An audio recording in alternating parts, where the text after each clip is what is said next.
The Federal High Court sitting in Abuja has ordered the Independent National Electoral Commission, INEC, to immediately issue the certificate of return to the immediate past governor of Imo State, Rochas Okorocha, as the senator-elect for the Imo West Senatorial District. Justice Okonabang, who made the order in the judgment on the suit filed by Okorocha challenging INEC's decision to withhold his certificate of return after he was declared the winner of February 23, 2019 National Assembly elections in the Imo West Senatorial District, described INEC's action as lawless and arbitrary. What does this mean for the electoral umpire? Data feeds are coming through in one place simultaneously on all our social media platforms, channelstv.com and on youtube.com/channelsweb. You can watch us right now on m.channelstv.com and on Facebook as well. We've got all our social media platforms covered. Be part of the show. Tweet at Gimba Umar CTV. Use the hashtag State of the Nation. Let's get your thoughts in. The Air Task Force of Operation Lafia Dole has launched an attack on members of the Islamic State of West Africa province, ISWAP, fighters on the fringes of Lake Chad. A statement by NAP Director of Public Relations and Information, Air Commodore Ibikunle Daramola, on Wednesday said that troops successfully destroyed terrorist structures and logistics facilities at the Tumbun Keoa in the northern part of Borno State. The Air Force hit the target directly on the structures and logistics facilities, which were seen engulfed in flames. Is the war on terror succeeding once again? What more can the security architecture proffer in a renewed effort to stop the terrorists? Now, President Muhammadu Buhari has been briefed by governors of the 36 states on ways to tackle security challenges across the country. The meeting, which had all the state governors and service chiefs, held at the council chambers on Friday, just this evening. According to the chairman of the Nigeria Governors Forum, Kayode Fayemi of Ekiti State, the meeting is at the instance of the governors to keep President Muhammadu Buhari abreast of the decisions taken on security challenges across the federation. What impact, though, will this meeting have on issues of insurgency, banditry, and kidnapping? We're going to be looking at that in just a moment. It's prime time here in Lagos, and this is State of the Nation.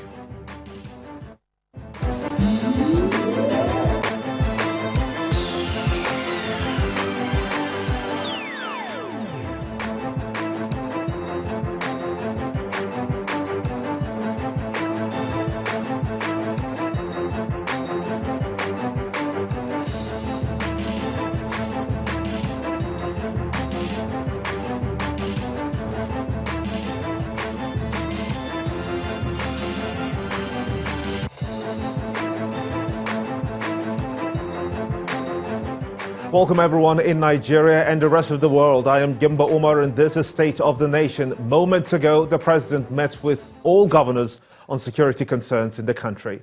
Chairman of the Nigerian Governors Forum, Kayode Fayemi of Ekiti State, shortly after the meeting explained that the governors are yet to take a position on the issue of local government financing because some states have expressed interest while others have not. But of more importance, on this show, he has also revealed that the issue of insurgency, banditry, kidnappings were discussed with the result that the act should be dealt with comprehensively. Oladende Ario is a security expert and a regular on the show. He joins me now right here in Lagos. I want to thank you so much indeed for coming on our State of the Nation at the moment. The key words that we saw from the submissions of the chairman of the Nigerian Governors Forum on security is for the act to be dealt with comprehensively. Does this give you a sense of strategy being adopted by the president and the governors to tackle the security challenges we have in the country? Now, you will agree with me that on this platform and on several others, we have continued to say that we're not running the federal government in Nigeria because the states are still very much tied to the apron strength of the federal government. Nothing else confirms this more than what we have just witnessed.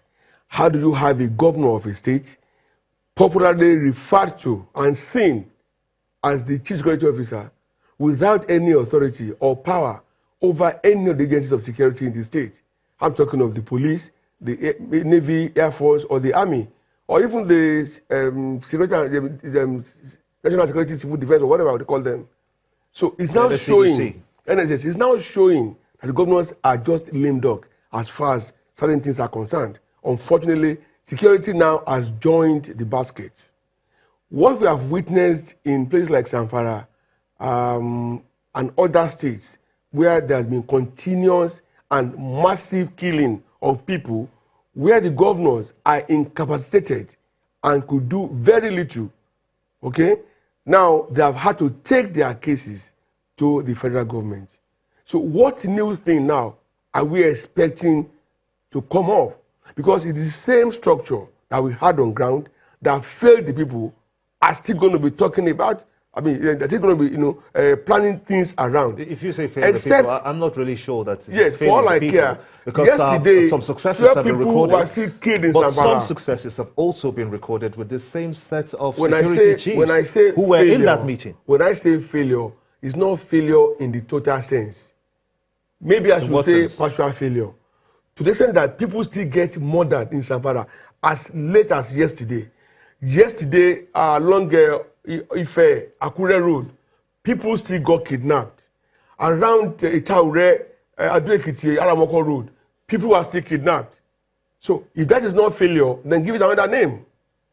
I'm looking at the positives here because, for instance, in December 2017, the governors approved... This is June, Gimba. What the governors did was to approve $1 billion from the excess crude account to fight terrorism in the country. People are asking up to this time, what's going on? Do you have information about how all of that money has been spent? Unfortunately, even if I have, this is not the rightful room to disclose that. Remember at that time, you brought me here on this same program, and I told you that what was the guy going to be doing with $1 billion naira per day, using the exchange rate at that moment, at that time, and nobody could answer the question.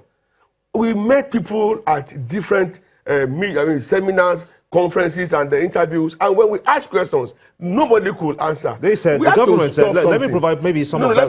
The government said that it will buy Tucano fighter jets. With some of that proceeds, don't forget that Tucano, just over 400. They were buying from the US. 400 They told them they will be coming in after 2 years. Naira.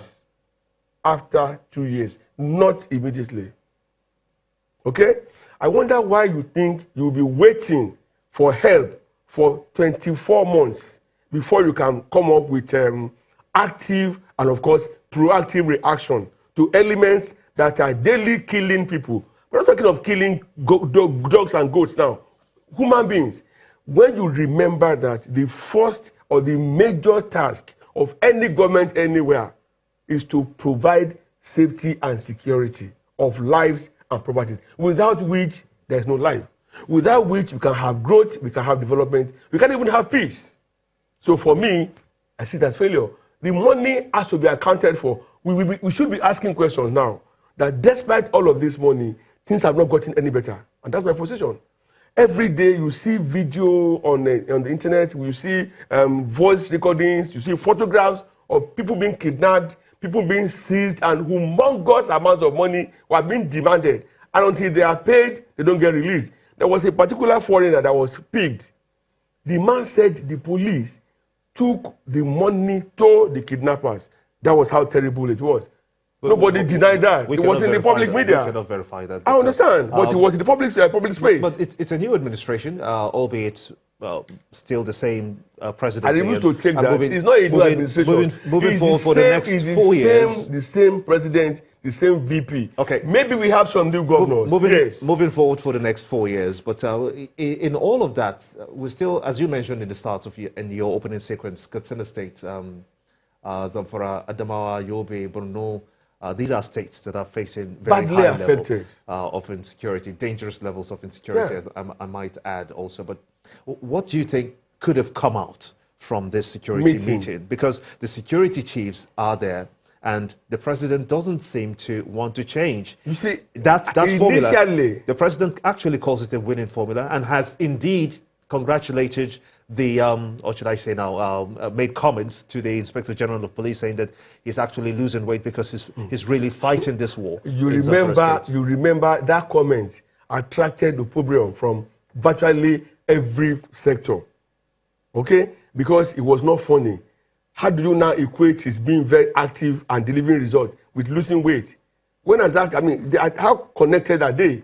I mean, it was a bad joke taken too far, especially when it was on a serious issue affecting the lives of the people, okay? Now, for all I care, I used to think that we have these security chiefs Let's give them a chance to run and prove their mettle. Unfortunately, the last 4 years, for all I care, they've not done enough to deserve being retained. Let them go. There are other people in the system who have been trained, who are equally experienced. Let's let them come and play their own game. Let's see what they can offer. I mean, we're talking of an army, not a local band of fighters. So let the others come to the fore and let's see what they can do. Perhaps when we change the actors, the game will change, the drama will change. Let's look at Lagos State, for instance. Lagos is very cosmopolitan, and the population growth hitting almost 25 million people in the state, and the security challenges for the new governor, Babajide Sanwo-Olu. It's maybe an uphill task, if many will be saying, because he's got to face kidnappers in the Ikorodu area. He's going to face security concerns in Ekpe area of Lagos State, and even in places like Iyanokpaja area, where some of those kind of crimes have been committed. If you were to outline or perhaps set an agenda for the new governor in Lagos State now, what would it be? Well, one of my challenges with the governor is that he's been too upfront in addressing the people. I would have expected that he would sit back, okay, do some serious background works and reviews, arising from the reports handed over to him by the outgone governor, right? And then begin to take issues step by step. There's a danger in the way it's carrying on now because people are keeping their notes. By the time it will be 2 years, 3 years, they will begin to make references. Now, on the issue of security, things really got out of hand between October, December, and of course, up until recently. Just yesterday, we were coming in from Tomiland Bridge towards Oworo. There were cases, but somehow people summoned courage, left their cars, came out in their numbers, carrying jacks or whatever they could carry, and the hoodlums were chased away. But for how long are we going to be living like this, as if we are in the Obesian era? My take is this. As much as I'm not in support of states having police, Lagos is viable enough to have its own state police. So as quickly as possible, because what we have now is a measure of policing by way of LASMA and all the other agencies who are offering related, God bless you, who are offering related services. Let them be retrained, okay? Let them be retrained, repackaged, and then go into proper policing. Lagos needs it. Every day, trucks come from God knows where, dropping people in different parts of Lagos in their large numbers. And some of these people, most of them are unskilled. They just get in here to do whatever, I don't know. Who brings them in, I don't know. But it's a daily haul, and they come in here. These people the same thing happens to Kano State. So why not having Kano State as part of whether we like it or not, they will want to survive. Even if they're not looking for wealth, survival is key. They will want to eat, want to wear clothes, and of course, find shelter for themselves. Okay, let me put you on hold for a minute or two, and then we'll come back and wrap this up as quickly as possible. We'll be back in just a moment after these messages, but when we still come back, we'll be looking at the Federal High Court's decision in Abuja, ordering INEC to issue a certificate of return to former governor of Imo State, Rochas Okorocha. Join us again. Welcome back to State of the Nation. If we have an instance for now where individuals are allowed to have license to hold arms to protect themselves, what's wrong with the state governor going out to go to the IG of police, for instance, ask for 10,000 licenses to be able to equip his state apparatus to improve better security in the state? Don't forget that when you say apparatus, yeah, they are not professionally trained policemen. The possibility of malhandling or mishandling arms are very, very high. Before you know, your friend with whom you used to joke will take out his gun and you're gone over a little joke. To that extent, people need to be trained in the culture of arms management before we can unleash them to the society. So for me, they need to generate needed resources, raise people, groom them, train them, teach them, empower them. Then People will know they have state police. Okay, let's get the thoughts of our professor of criminologist, Femi Odekunle, who joins us now via telephone. I want to thank you so much indeed for joining us at this time. You've been listening on the conversation and seeing that the president has indeed met with the 36 state governors to discuss security concerns, among other things, in the country today. What do you expect in terms of setting an agenda for the governors? What do you expect they should be looking at this time? Thank you very much. The meeting with the president is very apt. It is going to be sincere, and the outcome will be efficiently and effectively pursued. First of all, you must realize that we are in a situation in which this country has passed from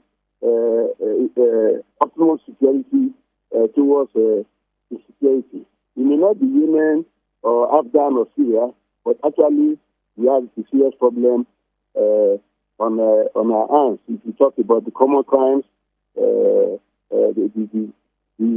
terrorism, the intergroup violence, the new deadly dimensions of criminality like kidnapping, ransom seeking, and so on and so forth. And equally importantly, the obvious inability of our crime control agencies to actually tackle these problems. Despite the fact that we have the office of the DMSC, we have the police, we have the SSS, and so on and so forth.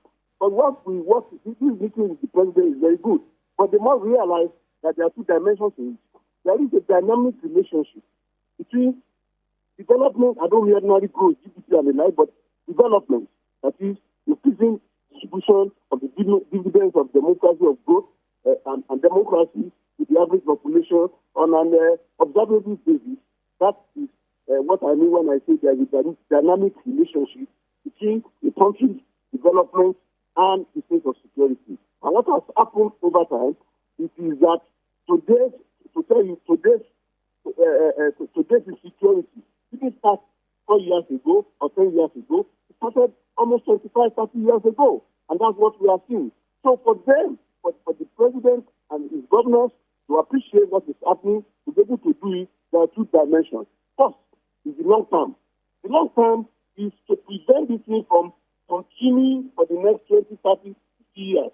That is simply making sure that development is actually development. It's inclusive among all sectors of the population. The gap between the haves and the have-nots, reduced rural-urban development is not equal. These are the issues. But don't let us worry about that. Let's worry now about the immediate necessity, because that is long term. And the people who pay lip service to having egalitarian development, just this service. But for the immediate, in which we are all endangered, there must be an agreement that our rulers over the decades are responsible for the kind of situation we have on our hands. Now, thank you so much, Professor of Criminology, Femi Odekunle, for talking to us, giving us a very, very serious perspective. He says that there are two things involved in this case, and he's saying looking at the short term and then the long term that may take 20, 30 years. But in your closing words, how do the governors approach this such that they want a systemic involvement of the governors in the security design looking forward now? How do you expect them to approach this? They are limited by the Constitution. There's a limit to how far they can go. So before they can have effective, or let me say, good level control or involvement, there must be amendment. They must be empowered, whereby they can give instructions or directives to, for example, the commissioner of police in their respective states, yes. Because it's not whereby you call the CP, give an assignment, and they still have to refer to the DIG to the IG in Abuja, and they have to expect a feedback system before they can do anything, cannot help the situation. It must be changed. And it can only be changed constitutionally, not through administrative system. Especially with the new Ninth Assembly that is coming on board. Do you see, for instance, say, they pick up the issue of state police seriously and maybe become the first bill to be passed in the National Assembly? good enough that the president set up a committee and just got the report some days back. I will expect that they should call for that report, begin to look at it, and then, like I told you, not all the states have what it takes, but states like Lagos that can take it up, let them go ahead and do it. Because presently, they have some measure of policing that they do in keeping the state running. I must thank you so much indeed for talking to us. Olaide Rio, a security expert, always a regular on this show as well. Always a pleasure having you talking to us on the show as well. As, thank you for inviting me. Femi Odekunle is a professor of criminology who spoke to us via telephone from Malaysia. I want to thank you as well very much indeed for talking to us.